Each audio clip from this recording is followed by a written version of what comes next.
వాడికెళ్ళి చూడండి, అందరు వాడికెళ్ళి చూడండి, అర్జున్కి వెళ్ళి చూడండి. వాళ్ళ అమ్మ ఏం చేసింది? కాకి పిల్ల వాళ్ళ అమ్మ ఏమన్నది? నీకు వాటర్ ఇక్కడ పెట్టినా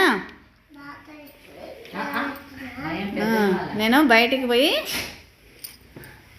ఆహారం తెస్తా, అల్లరి పెట్టకుండా కూర్చోమని చెప్పిపోయింది.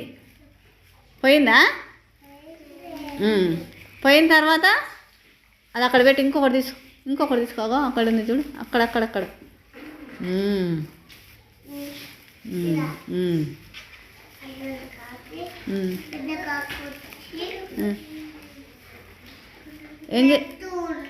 చెట్టు మీద ఉంది. దానికి ఏం చెప్పిపోయింది? బయటికి దిగొద్దు, కిందికి దిగొద్దని చెప్పింది. ఏమని చెప్పింది? ఏమని?